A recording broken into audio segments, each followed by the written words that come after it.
We waited until today so that all of you could join us. We know we had lots of snowbird friends and younger family friends who are still at school and those kinds of things. We wanted all those things to be able to wrap up and all of us be able to come together today.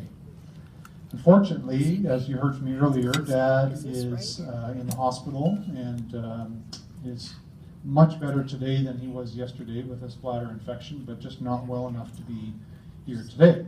So I know Liam has been going around with the iPad taking video, and some of you asked him to come back because you had a mouthful of food, or you didn't have the person next to you or that you wanted to say things with. So if you didn't get a chance to say hi to Dad and you'd like to, please hand up at the end or something that we can get around again with the video and get that greeting to Dad, because I know he would appreciate that.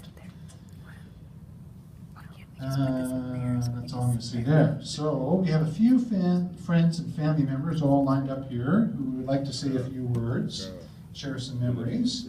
But I'm going to start with some of my own, so if you could bear with me. Some memories of my mother. I remember my mother always having time for us as kids. I think you can see that in all the various pictures up here. I came home from school every day for lunch, right from kindergarten to grade 12. And I didn't know how fortunate then I was to have that time with Mom at lunchtime. And I know that many kids don't get that at lunch today, not even at dinner sometimes. So she showed us the value about families that break bread together, stay together, how important that is. And that's something that Carla and I try to do as we maintain in our busy lives with our kids. My mother taught piano, as you know, basically to anyone that wanted to learn.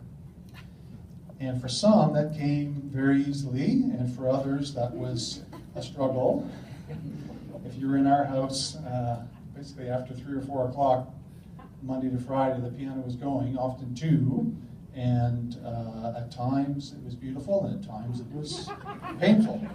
And I can remember a few times my mom saying on a few occasions, "My God, that kid is tone deaf." But she would be back with them the next week, teaching them to play. Many incredible pianists in Thunder Bay have developed their skills and their work ethic and their talents and their love of music because of Mom's encouragement, her high expectations, and her ongoing support.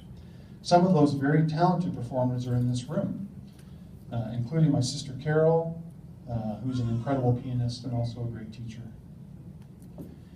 I remember my mom putting the needs of... Thank you. Yeah, I told Carol I wouldn't look at her, so I'm glad I can't see her during this. Yeah, thanks a lot. I remember my mom putting the needs of others above her own. She accompanied me on piano as I played trumpet concertos in our local music festival. This may not seem like a big deal for a pianist, but my mom, she was a very talented player, and she won the Atkinson Trophy in the Winnipeg Music Festival as the top senior piano player in the city when she was growing up. However, she didn't play publicly if she couldn't play as well as she had expected of herself. So as kids, we rarely heard Mom play. Maybe with a student if she was showing them something, but she didn't actually sit down and play very often. But she was willing to play with me in the music festivals. For those of you who are not aware, a concerto is a piece of music composed for a solo instrument accompanied by an orchestra. So Mom played the piano version of what the orchestra plays, which then by its nature you can imagine is quite challenging and technically difficult. She was by far the better player of the two of us. And I loved that she was on the stage in the spotlight as well. I'll always remember our time practicing and performing together and doing our best to make beautiful music. I'll also remember my mom's ability to laugh and to not take herself too seriously. During high school and university, I think most of you are aware that I was a lifeguard, and I also ran lifeguard training courses. I often left my teaching supplies in the back of the car, and one day Mom went out shopping. On her way to the store, she drove around a corner and a loud siren went off. I'd left a large electric blowhorn in the back of the car, and it rolled around and turned on. This was during the early 80s, and Mom thought it was an air raid siren and that Thunder Bay was under attack. So she started driving home because she wanted to be with all of us when the bombs started falling. When she turned around another corner, the blowhorn turned off, and she finally realized what had happened. She came home and told us the story and couldn't stop laughing the whole way through. I think Mom showed many of us that life is just that much more enjoyable when we don't take ourselves too seriously. I will remember the value my mom placed on family and friendships, as demonstrated by all of you here today.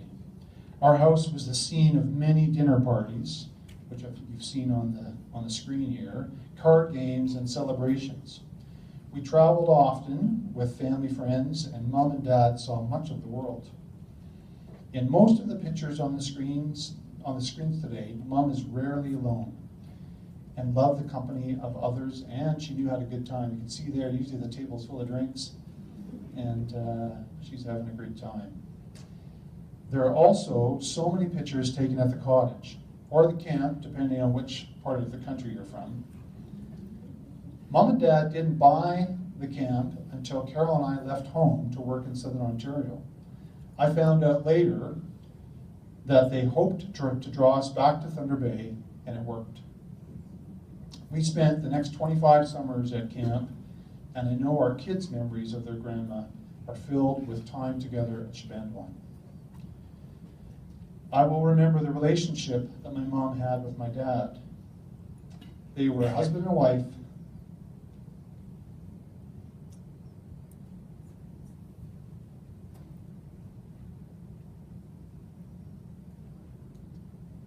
Sorry about that.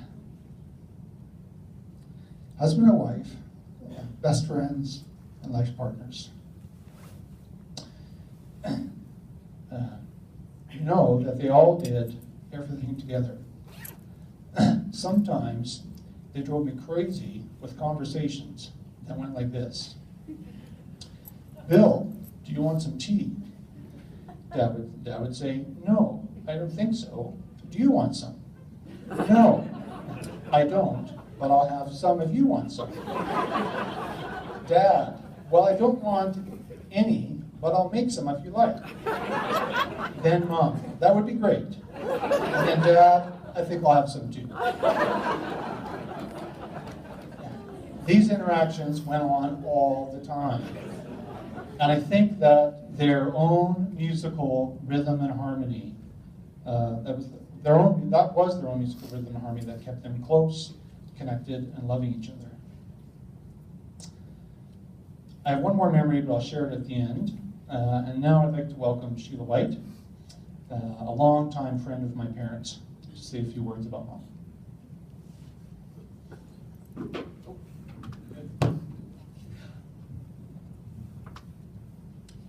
Dave and I met Marion and Bill about 50 years ago, and over the years I often used to think that there was more Scottish blood in Marion than it was in me. And that's demonstrated by this story. We were invited over for dinner one night. No, sorry, pardon me, I have to backtrack. I had a recipe for making homemade granola, made a huge roasting pan. And Marion asked for the recipe. And about a week or two later, we were invited over for dinner. And in the course of the conversation, Marion mentioned that she'd made the granola, but instead of putting 1 teaspoonful of salt in, she had put a cup. And I said, oh dear, what a waste. And she just kind of smiled at me. And for dessert that night, we had ice cream with a sprinkling of granola over it. And every time we were for dinner in the next few months, it was either stewed rhubarb with the granola, stewed apples with the granola, and slowly and surely, I think we went through the whole, and she didn't waste one bit of it.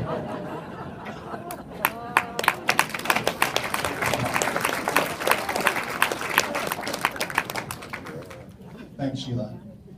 Sorry, we've had a few people added, so I'm going to see who we've added in here. Gada, got you up next. Gada Jenkins, a friend of Mom and Dad's from First Wesley United Church. Hi, Gada. Hi. I have claimed the very back row in the church.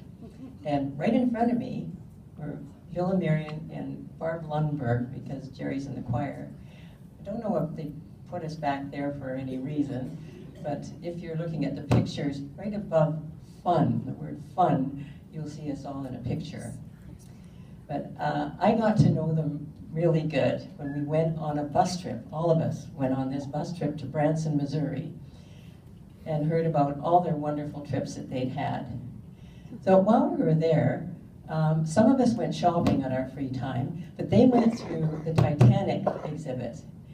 And if any of you have been through it, apparently they give you each a name of an original passenger, and you go through the story, the history, and at the end you see whether you were a survivor or not. But anyway, we got back all together at happy hour, and over a glass of wine, or two, or Jerry, was it? Three? We decided we were going to call them Kate and Leo. And if you saw the movie Titanic with Leo DiCaprio and Kate Winslet, then you'll know why. So all the way home on the bus, and a couple of Sundays in church, it was, hi Kate, hi Leo. And they got a kick out of that, but I'll always remember Marion on that Sunday that I said, oh Kate, how are you doing? That beautiful smile of hers, and a laugh, and just a nod of her head, like, oh, come on. So that is the lovely memory that I'm going to take with me.